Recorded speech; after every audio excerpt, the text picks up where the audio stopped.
मैं आपको यहाँ पे मंच पे आमंत्रित कर रहा हूँ जी। तो मैं चाहता हूँ एक ऐसा क्षण जो इंसान के, हम जैसे साधारण मनुष्यों के ज़िंदगी में बदलाव लाना, कम से कम ऐसी स्थिति में जब आपको पता है कि आप बहुत सारे कंडीशंस अप्लाई के हिसाब से जी रहे हो, जी जी, और ये भी भरोसा नहीं कर सकते कि कौन सच्चा है कौन झूठा है, ऐसा कोई छंद जो अपने कथा के जरिए आप सुनाना चाहें। देखिए हम तो कथा में एक चीज़ हमें बड़ी प्यारी है, सुदामा जी के चरित्र। देखिए सुदामा की दीन दशा करुणा करके करुणा निधि रोए, पानी परात को हाथ छुओ नहीं, नैनन के जल से पग धोए।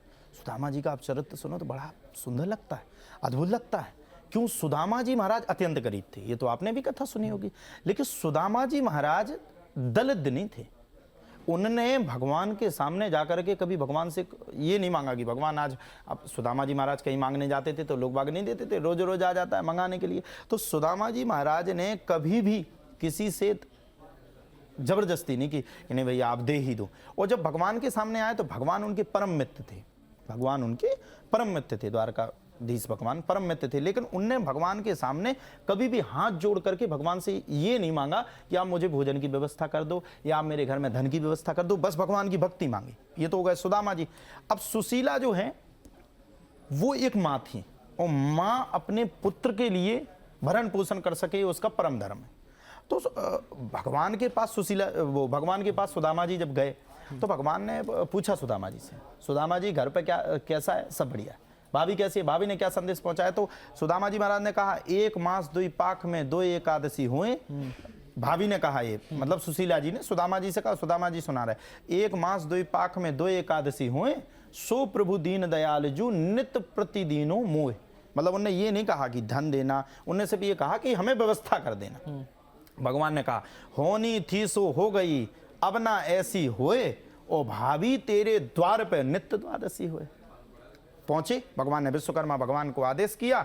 सुदामा जी अपनी संतुष्टि से बैठे। सुदामा जी मन में विचार कर रहे कि मैं भगवान से ये बात तो मांगूंगा ही नहीं कि मुझे धन चाहिए। विश्वकर्मा, जो मैं बताना चाहता हूँ, विश्वकर्मा भगवान जब सुशीला देवी के पास पहुंचे तो उन्होंने कहा कि बताओ देवी कौन सा आपके लिए महल बना दूं। तो वहाँ पे बड़े प्रेम के साथ सुशीला ने ये कहा कि हमारा महल बनने से पहले हमारे सभी पड़ोसियों के महल बनना चाहिए। अब आज के आदमी से आप कह दो आपका कैसा मकान बनना, तो ये कहेगा हमारा अच्छा बना दो, बगल वाले का अगर आप कानून में हो तो गिरा दो उसका, हमारा अच्छा महल हो, सबसे अच्छा हो। लेकिन सुशीला ने क्या कहा कि हमसे पहले इन सबके अच्छा एक महल अच्छे होना चाहिए। रोक के मैं एक बात पूछता हूं। और मैं बता रहा हूं, जल्दी मैं बहुत जल्दी अच्छा सवाल आ गया। हाँ, मैं यही कहना चाहता हूं कि आज के लोग जो हैं वो बुरा जो देखन में चला, मुझसे बुरा ना कोई, दुनिया को आप मत देखिए कितनी आगे बढ़ रहा है, उसको उसका बुरा मत करिए, आप तो भगवान की प्रार्थना करिए, वो उनको भी दे रहे, एक दिन नंबर आपका भी आएगा। अच्छा तो ऋषि जी महाराज फिर ये बताइए, जो आपने अभी सार दिया बहुत अच्छा है, बहुत जरूरी है आपके लिए, हमारे लिए, सबके लिए, और इसको फॉलो कीजिए। ऋषि जी महाराज कह रहे हैं ना, बहुत छोटी उम्र में बहुत गहराई वाली बातें कह रहे हैं, लेकिन एक गहराई वाली बात इसमें छिपी रह गई जी। अच्छा जो जैसे आपने कहा ना कि आज की तारीख में मेरा घर बड़ा हो, बगल वाले का चाहे गिरवा दो, यही कहा ना आपने। अच्छा बगल वाले का हिंदू का घर हो, मैं हिंदू हूँ और बगल वाले का हिंदू का घर होगा, तो तब भी मेरी ये चेष्टा होगी क्या? नहीं देखो मैं आपके प्रश्न का यही उत्तर देना मैं जानता था आप यही पूछोगे। देखो हिंदुओं में जो हमने कट्टरपंथी की बात, आप मन की बात भी पढ़ते हैं? हाँ बिल्कुल। नहीं आप सबका प्रेम है, मैं तो एक छोटा सा सेवक हूँ। मैं यही कहना चाहता हूँ, हिंदुओं में जो हमने कट्टरपंथी की बात कही थी, हिंदुओं में यही तो हम लोग समानता ला रहे हैं, जात पात की करो विदाई, हम सब हिंदू भाई भाई, ये पूज्य बागेश्वर धाम ने अभी नारा दिया, आपने सुना होगा, मैं भी पैदल चला। अच्छा आप भी यात्रा में थे? मैं गया ना। तो क्या लगा हिंदू जाग गया उस यात्रा से? हिंदू जागेगा धीरे धीरे, वही तो जगाना है, वही तो हम लोग समझा रहे हैं कि जात पात बंद कर दो, चिढ़ना बंद कर दो, ये आपस में होता ना। अच्छा ये वोट के लिए तो नहीं हो रहा कहीं? नहीं वोट का हम लोगों को वोट से क्या? नहीं माना जाता है कि जैसे चेहरे होते हैं। आपने सच्ची बताना, आपने कभी महाराज जी को कहीं किसी नेता के लिए बोलते हुए देखा क्या? लेकिन कांग्रेस वाले विरोध करते रहे ना, वो बीजेपी वाले उनके समर्थन में, इसलिए मैं पूछ रहा था। मैं आपसे पूछना चाहता हूँ, 2014 में प्रधानमंत्री श्री नरेंद्र मोदी जी का आगमन हुआ। यूपी उत्तर प्रदेश के भी माननीय महंत जी, गोरक्षपीठ के महंत योगी आदित्यनाथ जी का आगमन हुआ, तो वो धर्म को जगा रहे हैं। इससे पहले आप लोग कहाँ गए थे?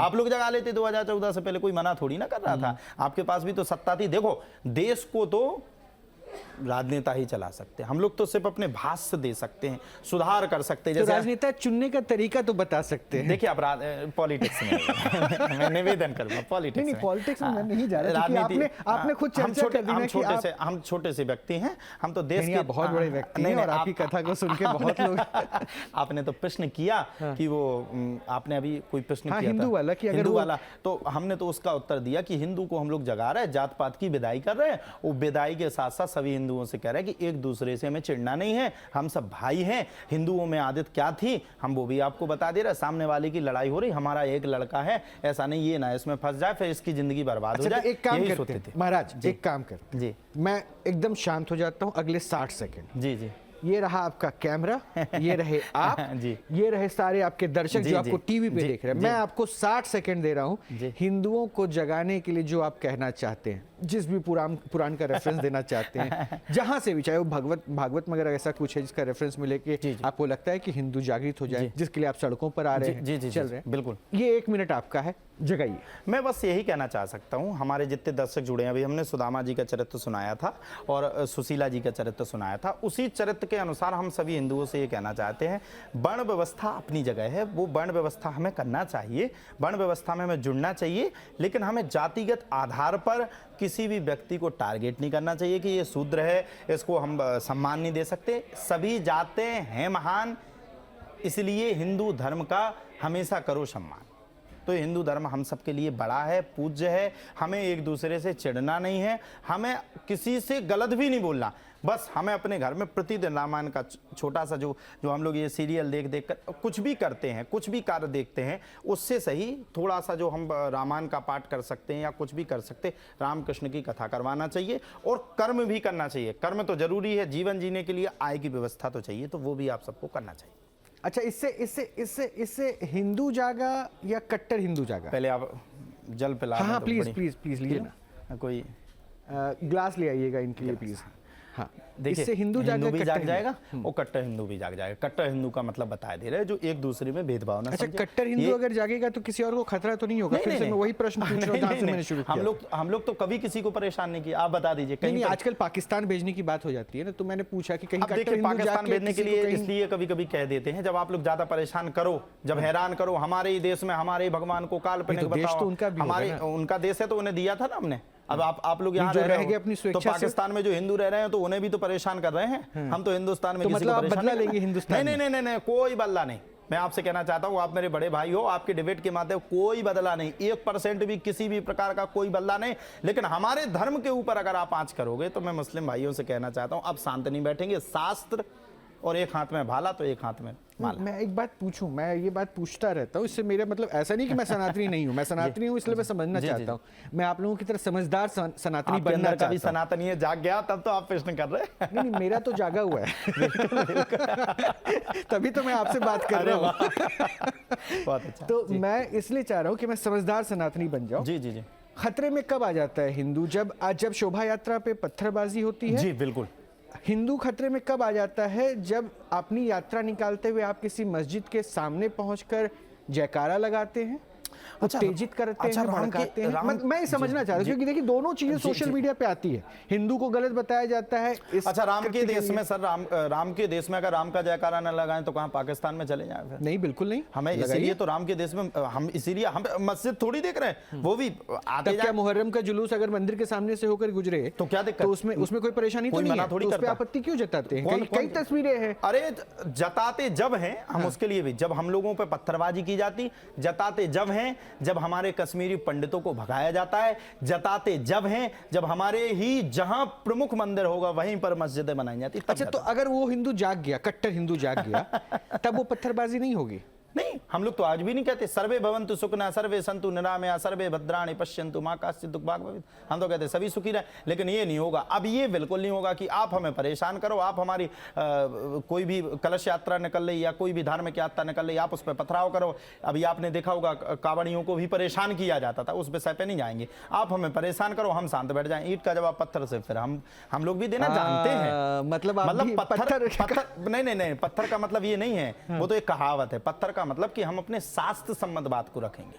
हमें ऐसा नहीं आपको कोई हानि पहुंचाए। नहीं, फिर मैं नहीं समझ पाया ऋषि महाराज। मैं वो शोभा यात्रा में पत्थरबाजी कर दी तो आप शास्त्र थोड़ी ना नहीं नहीं, तो बताएंगे। शास्त्र मतलब हम अपने शास्त्र के अनुसार अपनी कलश यात्रा निकालेंगे, हम कानून के पास अच्छा, जाएंगे। शस्त्र हाथ में लेकर? नहीं नहीं, शस्त्र तो हम अभी प्रदर्शन होगा। नहीं, उसमें शस्त्र पूजा होती है महाकुंभ में सनातनियों में। शस्त्र पूजा होती है, हिंदुओं का तो नियम है। अभी आपको एक से एक नागा साधु मिलेंगे जो शस्त्र लेकर के चलेंगे, वो तो ठीक है। शास्त्र तो हम शास्त्र के अनुसार अपने कानून की व्यवस्था को देखेंगे ना, वहां जाकर के अपनी बात को रखेंगे, और रखेंगे तो वो समय में व्यवस्थाएं मिल जाएंगी। और यूपी में तो अब किसी प्रकार का डर है ही नहीं। अच्छा, यूपी अब हाँ, यूपी में डर काबा? डर भय डर मुक्त यूपी हो में गया। हमारे सबके बाबा, तो यूपी में कोई डर नहीं अच्छा, ना है। एक लाइन और समझा दीजिए ना, क्योंकि वो अक्सर यहाँ पे लोग मेहमान आते हैं ना, तो वो मुझे बताते हैं, कई मुस्लिम पैनल के लोग आते हैं तो वो बताते हैं कि दरअसल ये कट्टर हिंदू जगाने की बात जो बार बार करते हैं, वो धमकी देने का एक तरीका होता है। धमकी देना है क्या ये? अच्छा सर, आप एक बात बता दीजिए, कट्टर हिंदू जाग रहा है, मान लो हिंदू जाग रहा, हमने कह दिया कट्टर जाग गया, ठीक है, आप अपने धर्म के कट्टर हो, तो हम अपने धर्म के कट्टर है, इसमें दिक्कत क्या है,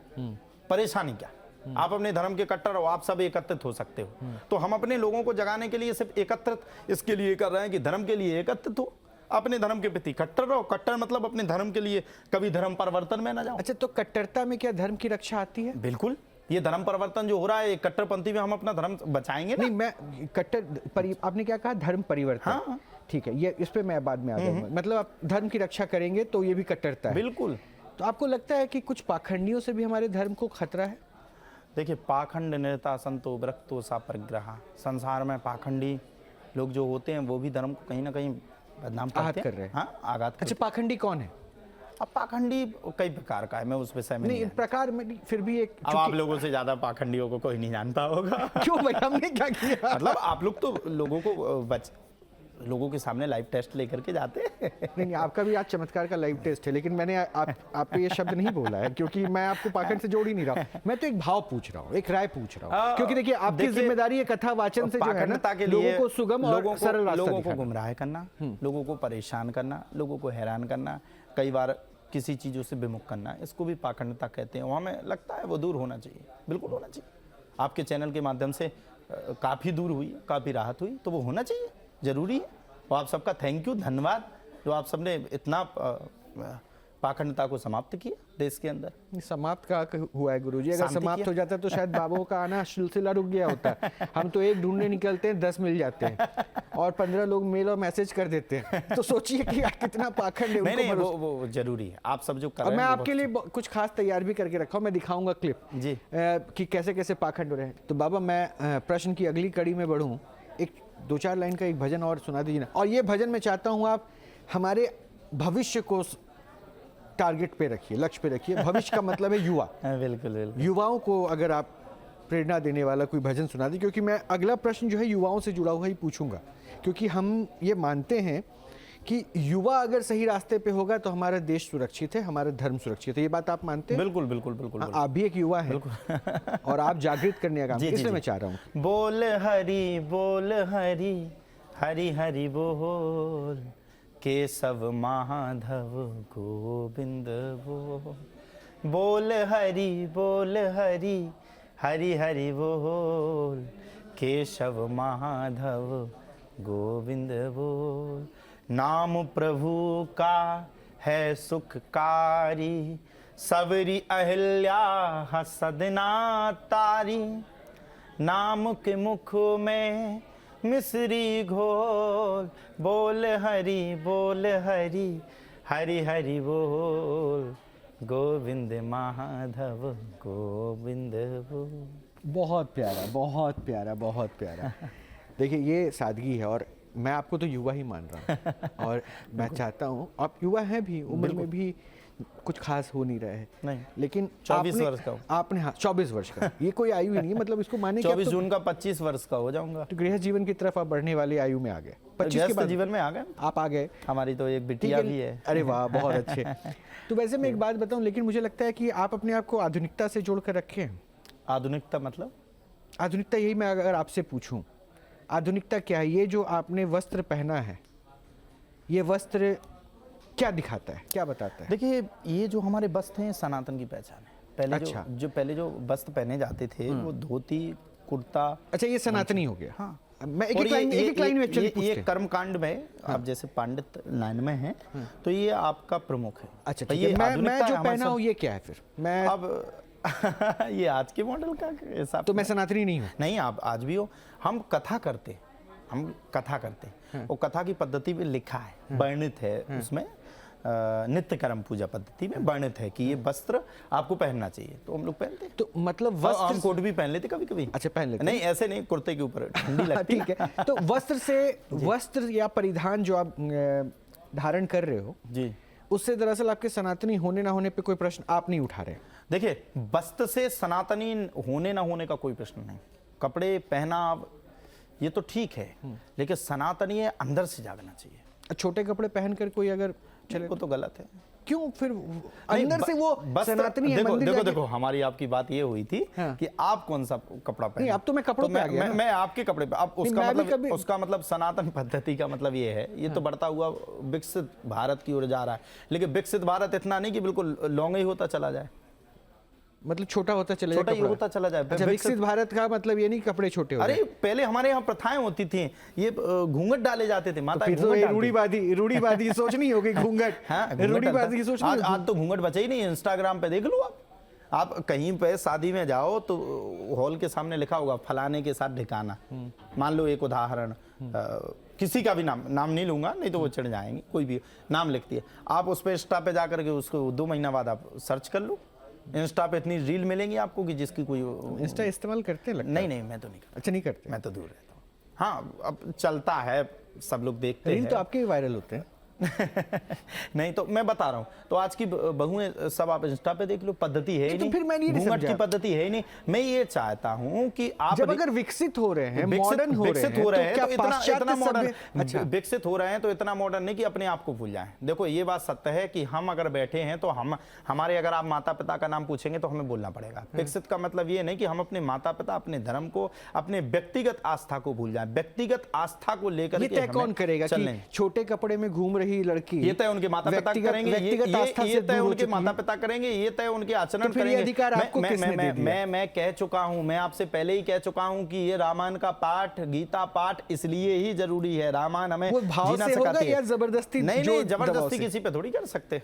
जबरदस्ती हम पहले भी कहीं कि हम लोग तो सिर्फ बताने वाले हैं। आज के युवा को आप कैसे आज के युवा को हम यही कहना चाहेंगे, सभी युवाओं से यही कहना चाहेंगे कि अपने सनातन पद्धति को भी आज अपनाओ। अपनाने के बाद अपने इष्ट को, भले ही आपको 24 घंटा में 10 मिनट का समय मिले, 5 मिनट का, 1 मिनट का, सनातन कहाँ पद्धति से समय निकाले? अच्छा क्यों? रील बनाने में बिजी नहीं होगा? हाँ तो वही तो मैं कह रहा हूँ, रील भी बना लीजिए, रील के साथ साथ अंदर वाले ईश्वर मतलब को भी जगा लीजिए। आपका बस चले तो आप चाह रहे हैं कि बेचारा आज का युवा गर्लफ्रेंड और बॉयफ्रेंड के कल्चर से दूर हो जाए? नहीं, गर्लफ्रेंड बॉयफ्रेंड तो ये होने ही नहीं चाहिए। क्यों नहीं होने चाहिए? बिल्कुल नहीं होना चाहिए।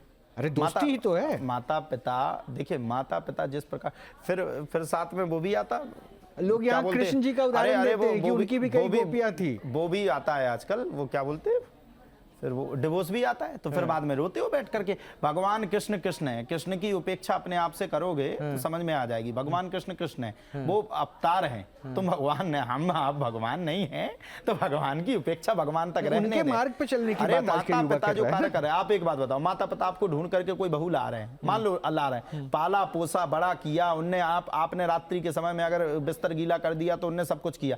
माता पिता से ज्यादा क्या कोई किसी को प्यार कर सकता? आप सच्ची बताना। आप घर पे जाते होगे तो माता जी पिताजी जो भी अपने माता पिता होंगे तो आपसे जरूर, बेटा कैसे हो, घर कैसा। आज हम भी आए तो हमारे माता पिताजी भी हमें आशीर्वाद देते, तो माता पिता का प्रेम क्या कम पड़ गया जो यहाँ वहां जाना पड़े? माता पिता, देखो प्रेम किसी अवस्था में होता है, हम ये नहीं कह रहे हैं। ये सब चीजें अगर आपको करना है, माता पिता अगर चाह रहे हैं कि ये अधिकार हमें मिले, भाई यार उसने आपको 24 साल तक पाल पोस करके बड़ा किया, तो एक अधिकार अगर वो चाहता है कि हमारे बच्चे हमारे अनुसार जाएं, तो उसमें क्या बुराई? मैं आपको बताऊं, यही दबाव जो है ना, इस दबाव में फिर आज के युवा ने एक रास्ता निकाल लिया। पता है क्या? वो लिव इन में रहने लगे कि पहले अब हम चेक कर लेते हैं कि हमारा समीकरण कितना सही बन पा रहा है, फिर हम शादी करेंगे। देखिए ये तो अब लिव इन को क्या कहेंगे फिर आप?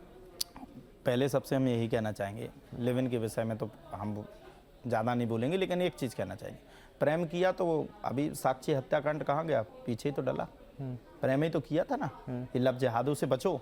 हम यही कहना चाहते हैं इन सब चीजों से बच करके। तो आप तो लव जिहाद पे चले गए, मैं तो लिव इन पे भी रह रहा मैं नहीं, मैं इवन पे भी कह रहा हूँ, अगर माता पिता उस चीज को स्वीकार करते, मान लो आप गए, हम ये नहीं कह रहे प्रेम ना करो, प्रेम करना अच्छी बात है, एक दूसरे को परख लिया।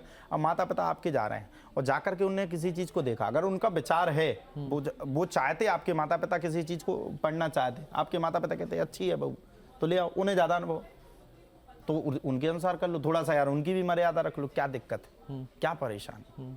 और फिर भैया जो जैसा जाने में तो उसके लिए वही कहूंगा।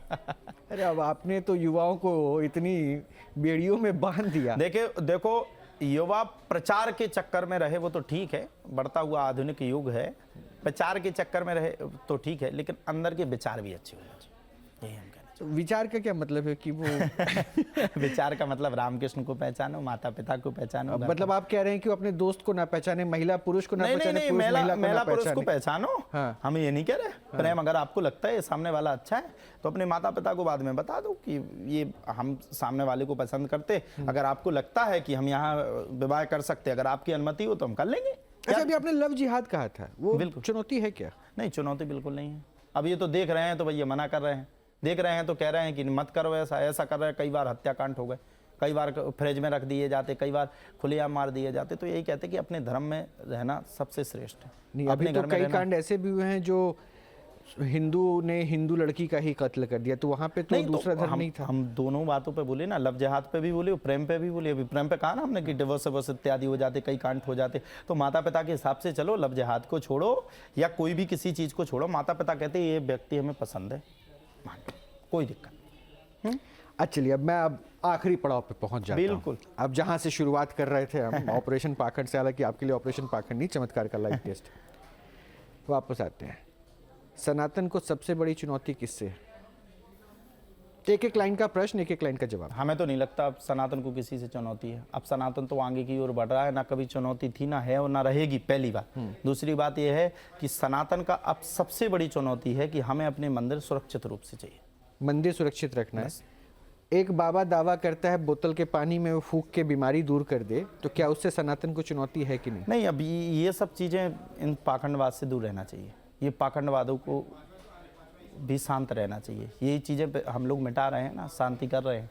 पाखंड को तो बिल्कुल जड़ से खत्म होना चाहिए, बिल्कुल। पर्ची पे कुछ लिखकर हनुमान जी उंगलियां पकड़ कर कह दें, क्या इस बात पर इत्मीनान से भरोसा कर ले? सिद्धि हो सकती, सिद्धि हो सकती होती, ऐसा नहीं होती, भगवान की कृपा होती, जो भी होता, जो चरण तो चूरन, ये पाखंड नहीं है। चरण चूरन जो होता है, जैसे थोड़ा बहुत हम भी भगवान की कृपा को मान लेते हैं, होता है चरण चूरन, हम भी मानते हैं। ये चरण चूरन क्या हुआ? चरण चूरन का मतलब ये है कि थोड़ा बहुत कार्य हो सकता है, सिद्धि हो सकती है, ऐसा नहीं है। परम पूजनीय सिद्धि तो तब से आएगी ना जब से आएगी ना। परम पूजनीय बागेश्वर धाम है, ऐसे तपस्थली वाले व्यक्ति हो, हम भी थोड़ा बहुत चरण चूरन भगवान का मान लेते हैं। कोई ये नहीं कि हम कोई पाखंडवाद को बढ़ावा देते, कोई मंदिर पे आता है, मंदिर से जुड़ जाता है, मंदिर से जुड़ करके अगर वो अपना भला करना चाहता, किसी के अगर दो शब्द अपने लिखने से, मैं फिर से कह देता हूँ, ना चमत्कारी, ना संत, ना महात्मा कुछ नहीं, अगर दो शब्द अगर लिखने से किसी के जीवन में बदलाव होता है तो बिल्कुल होना चाहिए, लेकिन पाखंडवाद तो धोखा नहीं है?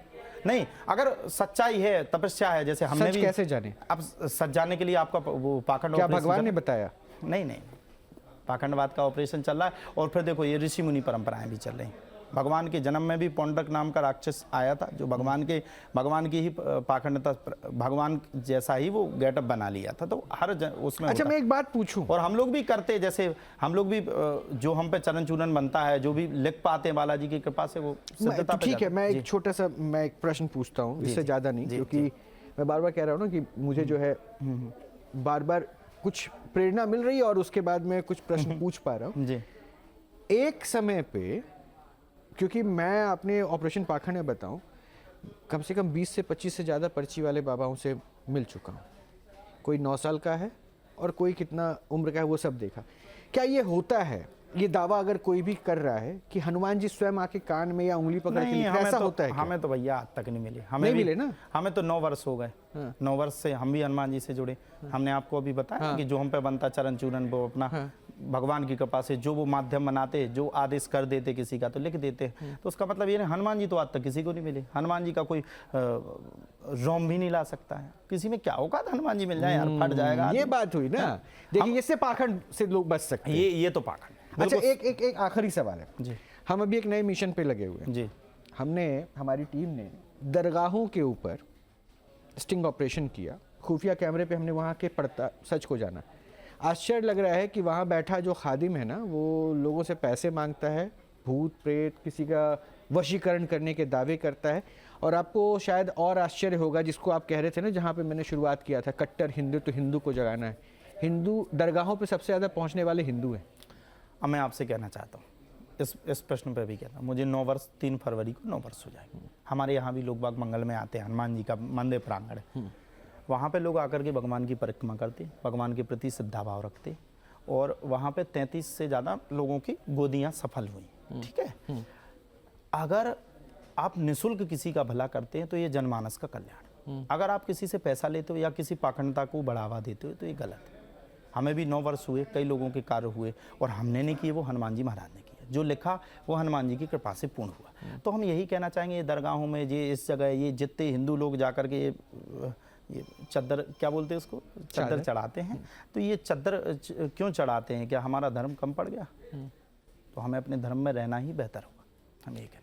तो चलिए जाते जाते, आप चूंकि हनुमान जी के नाम से आप सारी बातें कर रहे हैं, तो हनुमान जी के लिए ही जो अगर कोई भजन आपके मन में हो तो इसके साथ भंजन मारुति नंदन, सुन लो मेरी पुकार, पवन सुत बिनती बारंबार, अष्ट सिद्धि नव निधि के दाता। अष्ट सिद्धि की भगवान दाता है, तो ऐसे भगवान से हमें जुड़ना चाहिए।